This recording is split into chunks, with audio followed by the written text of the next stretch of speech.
The first plume looks small, lazy orange smoke curling above a warehouse as people lift their phones and point. On a balcony, someone laughs at the crackle, calls it fireworks, keeps filming. At the edge of the port, a squad of firefighters jogs toward the heat through evening light that makes cranes glow like brass. Radios hiss. A captain says the door to Hangar 12 is hot. A paramedic waits by the rig, gloves on, eyes on the roofline. Then the world inhales once and punches. The pressure wave runs like a wall that learned to sprint. Windows burst across half the city in the same second. Doors leap off hinges. A restaurant fills with glittering dust, and a silence so complete you can hear someone breathing in the kitchen. Cars lift and set down sideways. A student's phone records the sky turning white, then the sound arriving late. Deep, hollow, wrong. The mushroom cloud climbs over the harbor. A crater opens where a building stood. A red ring of shock tears outward along the waterfront and keeps going. Minutes earlier, the firefighters stepped into smoke that tasted chemical and bitter. They'd been told, fireworks. Routine job. A warehouse patched, locked, and ignored. The captain tried the latch while a welder worked a stubborn hinge. Inside, pallets leaned like tired men. Big white bags had split and wept. Piles crusted over in the heat of a Beirut summer, salted by sea air and time. Someone shouted to clear the line. A low roaring rose that wasn't wind. The roof whispered, then screamed. What burned wasn't just fireworks. It was 2,750 metric tons of ammonium nitrate left in that hangar for 7 years because a ship with bad papers docked at the wrong time and the cargo became a legal orphan. The MV Rosas was seized. The crew went home. The bags stayed. Memos climbed the chain of offices. This is dangerous. This must be moved. Each letter found a desk. Each desk waited for a decision that carried cost and blame. The bags outlasted contracts, ministers, and elections. Physics has no patience for paperwork. Ammonium nitrate is a steady ox when kept cool, dry, and alone. It is a bolt when heated, confined, and contaminated. Inside Hangar 12, the conditions stacked.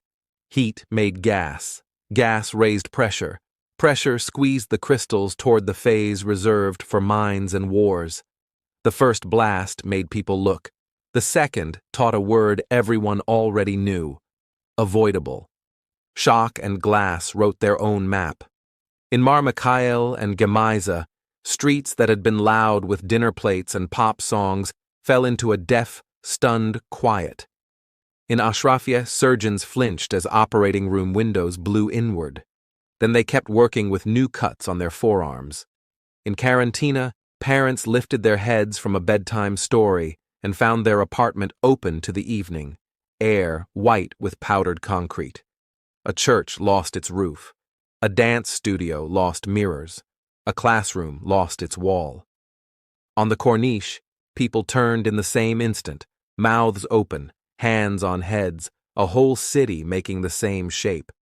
Those grain silos took the shot and kept part of the city alive. They stood between the blast and the neighborhoods, a concrete breakwater that broke in two and held anyway. From the ground, they looked like bandage and tomb. They also became an hourglass nobody wanted, because the trapped grain began to rot in the heat. Time announced itself by smell. Counting came next, the act by which grief learns to speak. The dead, paramedics and firefighters, dock workers and taxi drivers, nurses and waiters, elders by a fan, children at a window.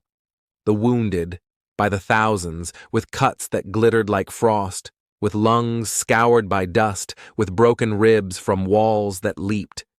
The displaced, in the hundreds of thousands, because the blast peeled apartments open like fruit. Beirut spent months sweeping, carrying panes down stairwells, taping plastic where glass should be, learning to sleep without a window between skin and night. Hospitals worked through panic into ritual. Surgeons set bones by headlamp and phone glow. Nurses wrote names on tape when charts ran out. Volunteers formed human chains, passing water, gauze, bread, and soft words. Strangers became useful. Useful became family. Some stories fixed in place because they were the only way to say what happened. The young paramedic who smiled for a selfie before running into the smoke. The neighbor who knew every face in the building and matched children to parents in the street. The doorman who kept a list in pencil until help arrived. Then the investigation began, halting, politic, and tangled in the same habits that left the bags in the hangar. Judges were assigned and stalled. Files moved and disappeared. Officials argued over titles, dates, the meaning of signatures.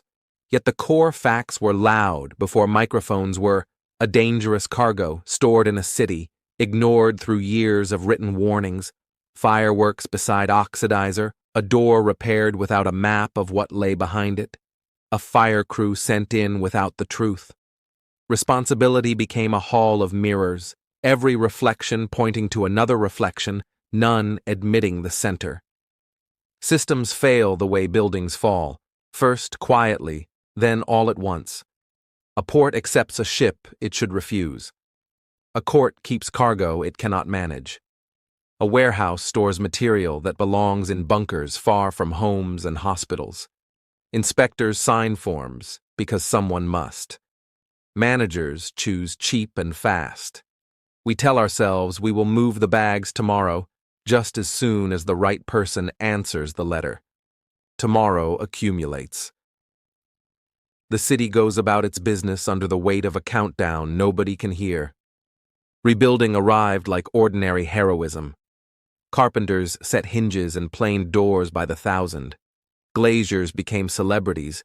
Painters turned raw walls calm. In stairwells, neighbors who had never spoken traded extension cords and recipes for lifting dust from clothes. Churches hosted clinics. Bars cooked for volunteers. Schools met in rooms without glass because children still needed names on rolls and a place to point their pencils.